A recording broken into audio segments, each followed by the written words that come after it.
યુસીસીના કાયદાની કલમ 2 માં ભાજપ સરકારે એવું લખ્યું છે કે આ યુસીસીનો આખો કાયદો આદિવાસી સમાજને લાગુ નહીં પડે, પણ સાથે સાથે કલમ 6 માં એવું લખ્યું છે કે ગુજરાતમાં રહેતા હોય અથવા ગુજરાતના વતની હોય પણ ગમે એ રાજ્યમાં રહેતા હોય ઈ માણસ જો લગ્ન કરે તો ફરજિયાત યુસીસી અંતર્ગત જ લગ્નની નોંધણી કરાવવી.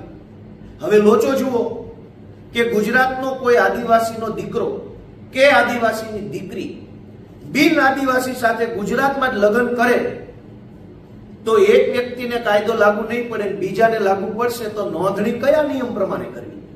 આખી ભાજપ સરકારને ખબર જ નથી.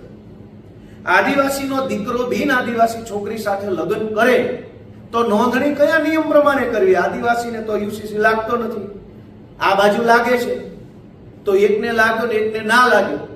આ તો કેસરીયો રંગ તને લાગ્યો, એલા ગરબા કેવો કેવો રંગ તને લાગ્યો, આને આ લાગ્યું ને આને. આ તો લોટરી જેવો કાયદો આવ્યો. કોના ભાગમાં આવો ચિઠ્ઠી ખેંચી તો કે આને લાગ્યો ને આને ના લાગ્યો. આ કોઈ લોટરી છે? સરકારે આનો જવાબ આપવો જોઈએ કે એક દીકરો કે દીકરી આદિવાસી હોય, સામેનું પાત્ર બિન આદિવાસી હોય તો ક્યાં નોંધણી કરશો? હવે આનો જવાબ એમની પાસે નથી.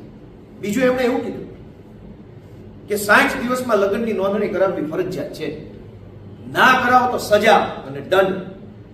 ગુજરાતમાં દેવી પૂજક સમાજ, વણઝારા સમાજ, વાંસકોડિયા સમાજ, મદારી સમાજ, ક્યાંક ક્યાંક દલિત સમાજ, આદિવાસી સમાજ, આ બધા એવા સમાજ છે કે જે રખડતું ભટકતું જીવન જીવે છે, રોજગારીની તલાશમાં, કંઈક કામ ધંધા માટે થઈ એક શહેરથી બીજા શહેર, એક ગામથી બીજા ગામ વિચરતી અને વિમુક્ત જ્ઞાતિઓ છે, જેનું કોઈ સરનામું જ નથી.